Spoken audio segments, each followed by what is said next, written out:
দেশীয় মাছের দেখা মিলছে না হবিগঞ্জের বাজারগুলোতে। অল্প কিছু পাওয়া গেলেও তার দাম অনেক বেশি, যা সাধারণ ক্রেতার নাগালের বাইরে।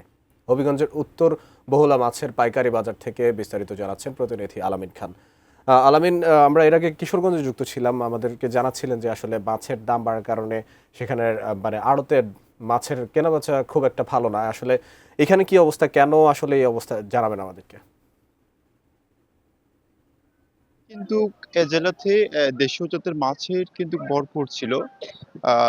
যদিও এখন যারা আ ব্যবসায়ীরা রয়েছেন তারা বলছেন যে এখন এবছর আসলে নদীতে তেমন একটি পানি হয়নি। সে কারণে কিন্তু আসলে মাছের সংকট দেখা দিয়েছে।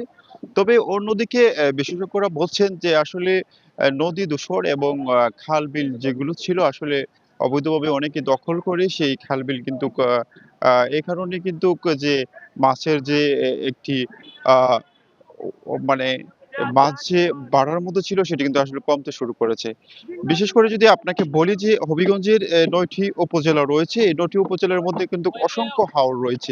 সেই হাওরে কিন্তু প্রচুর পরিমাণে কিন্তু আসলে দেশীয় মাছ একসময় পাওয়া যেত। যেহেতু এখন দেশীয় জাতের মাছ নেই, এজন্যে কিন্তু সাধারণ মানুষ থেকে শুরু করে আসলে সব শ্রেণীর মানুষই কিন্তু মাছ কিনতে গিয়ে তারা হিমশিম খেতে হচ্ছে। যদি বলি যে আসলে এখানে যে পরিমাণ মাছ এখন পাওয়া যাচ্ছে সেটি হচ্ছে চাষের মাছ। আসলে চাষের মাছ কিন্তু সবাই কিনা আসলে মোটেই সম্ভব না। যেমন একটি মাছ ১ থেকে ১.৫ কেজি বা ২ কেজি ওজনের হয় বা ৳২০০ কেজি।